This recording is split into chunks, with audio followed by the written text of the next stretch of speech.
Hindi dictation गति 100 शब्द प्रति मिनट। Be ready. 3, 2, 1 स्टार्ट। बढ़ती सड़क दुर्घटनाओं में लापरवाही के कारण जान माल की व्यापक हानि होती है, जिसे रोकने के लिए तमाम प्रयत्न किए गए मगर दुर्घटनाएं कम नहीं हुई हैं।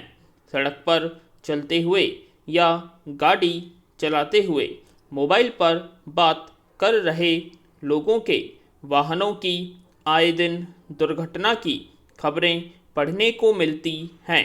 ऐसे बहुत सारे लोग हैं जो वाहन चलाते समय अपने मोबाइल को कान और कंधे के बीच दबाकर बातचीत करते हुए वाहन चलाते हैं। उनका ध्यान बातचीत पर ही ज़्यादा रहता है।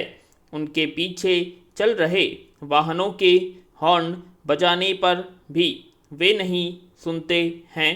ऐसे में दुर्घटना संभव है। अगर कोई ज़रूरी बात भी करना हो तो थोड़ा सा ठहरकर सड़क किनारे वाहन रोककर बात करना चाहिए। पैरा कई लोग मोबाइल पर ज़ोर ज़ोर से बातचीत करते हैं। वाहन चलाते समय कानों में हेडफोन लगे होने से भी हॉर्न सुनाई न देने की परेशानी पड़ती है। शराब पीकर वाहन चलाने के खामियाजे हमने काफ़ी देखे हों, जिसमें नाहक ही लोगों की जान चली जाती है। इसके अलावा हेलमेट हमारी सुरक्षा के लिए होता है, लेकिन उसे पहनने में भी हम कोताही करते हैं। अपनी और दूसरों की जान बचाने के लिए यातायात नियमों का पालन अवश्य किया जाना चाहिए। पैरा अक्सर देखने में आता है कि जहां पर रेल यातायात की सुविधा होती है, वहां की सड़कों पर दबाव कम होता है। दरअसल रेल सड़कों का भार बांट लेती है।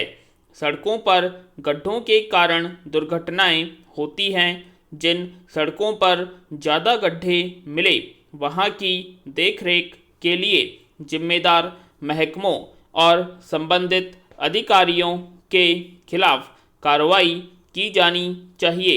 आवारा पशुओं की वजह से होने वाले सड़क हादसे भी छिपे नहीं हैं, लेकिन पशु प्रेम की वजह से लोग इस समस्या की अनदेखी करते हैं।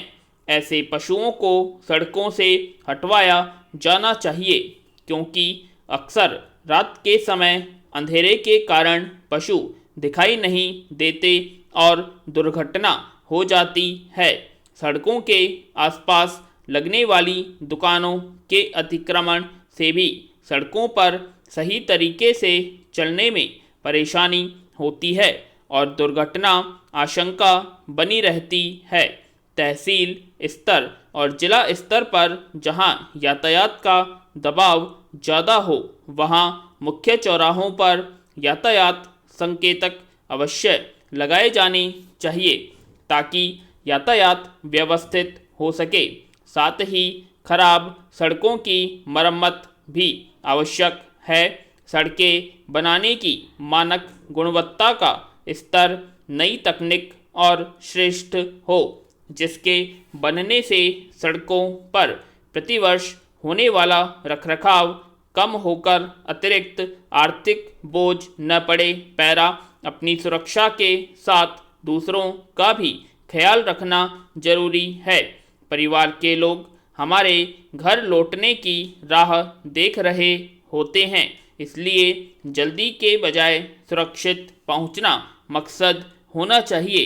लगातार बढ़ती सड़क दुर्घटनाओं के लिए निर्धारित गति से ज़्यादा गति में वाहन चलाने, शराब पीकर गाड़ी चलाने और यातायात नियमों का पालन नहीं करने आदि दुर्घटनाएं होती हैं। छोटी छोटी बातों का ध्यान रखकर हादसों से बचा जा सकता है। पैरा आज पानी के सवाल पर भावी संकट की चर्चा हर तरफ सुनाई पड़ती है, लेकिन हर व्यक्ति चाहे तो अपने स्तर पर प्रयास करते हुए पानी की बर्बादी को रोक सकता है। पानी को स्वच्छ बनाने वाली मशीन का उपयोग हमें ज़रूरत के आधार पर ही करना चाहिए। आरओ के उपयोग से बड़े पैमाने पर हो रही पानी की बर्बादी को देखते हुए हाल ही में राष्ट्रीय हरित पंचाट यानी एनजीटी ने पर्यावरण मंत्रालय को निर्देश दिया था कि वह 2 महीने के अंदर उन जगहों पर आरओ प्यूरीफायर को प्रतिबंधित करने की अधिसूचना जारी करे जहां पानी में TDS टोटल डिसॉल्व्ड सॉलिड प्रति लीटर 500 मिलीग्राम से नीचे है। पानी की स्वच्छता को लेकर हर कोई संवेदनशील तो है, लेकिन स्वच्छ पानी के चक्कर में लोग हर रोज लाखों लीटर पानी नाली में बहा देते हैं। फिर यह भी देखा जाना चाहिए कि आरओ से निकाले गए पानी में कितने पोषक तत्व बचे होते हैं। पैरा विधायकों के इस्तीफे से सरकार गिराना एक तरह से अलोकतांत्रिक है। जिन नेताओं को जनता ने चुनकर भेजा होता है, उनके व्यक्तिगत स्वार्थ से संचालित होकर इस्तीफा देने से सरकार गिराना तकनीकी तौर पर भले मान लिया जाए, लेकिन यह नैतिक रूप से उचित नहीं है। इससे राजनीतिक अस्थिरता उत्पन्न होती है और देश हर समय चुनावों और उपचुनावों में ही उलझा रहता है, जिससे विकास का मार्ग अवरुद्ध होता है। पार्टियों ने अपनी अधिकांश महत्वाकांक्षी की पूर्ति के लिए 10वीं अनुसूची में बचने का तरीका इजाद कर लिया है।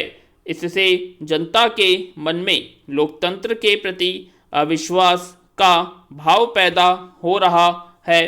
पैरा हर 5 साल में चुनाव का अर्थ यही है कि जो जनता के जनादेश का सम्मान न करे, उसे हटाकर किसी और को चुनने का अधिकार जनता के पास हो। लेकिन इस तरह से सरकार गिराकर जनता के द्वारा अपना नेता स्वयं चुनने के अधिकार का अपमान करना ठीक नहीं। ऐसे तो देश एक पार्टी एक व्यवस्था की राह पर चल पड़ेगा, जिससे मतदान शक्ति के अधिकार को ठेस पहुंचेगी। यह कितना लोकतांत्रिक रह जाएगा।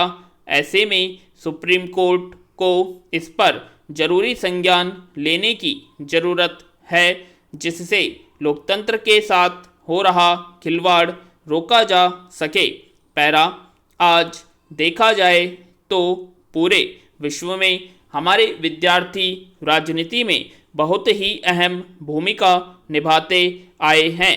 अपनी पढ़ाई अवस्था में सभी विद्यार्थी अपने अपने विश्वविद्यालयों में चुनाव प्रक्रिया और निर्वाचन प्रक्रिया में अपना योगदान देते आ रहे हैं।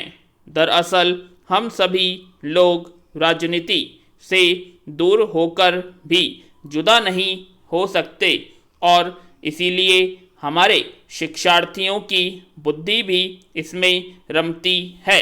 यों राजनीति के क्षेत्र में इन दिनों बहुत ही कड़ा मुकाबला होने लगा है। दिल्ली विश्वविद्यालय हो या फिर जामिया मिल्लिया विश्वविद्यालय और जवाहरलाल नेहरू विश्वविद्यालय, सभी में हमारे शिक्षार्थियों के निर्वाचन प्रक्रिया में शामिल होना यानी कि देश के राजनीति की दुनिया में नए नए नेताओं का तैयार होना। लेकिन विश्वविद्यालयों में चुनावों के समय कई बार 2 पक्षों के बीच संघर्ष और मारपीट जैसे हालात बुरा प्रभाव भी डालते हैं। राजनीति करना और चुनाव लड़ना बिल्कुल सही है, लेकिन हिंसक टकराव के बजाय शांति बनाए रखकर और देश को गणतंत्र सम्मान देते हुए आगे बढ़ना चाहिए। पूर्ण विराम।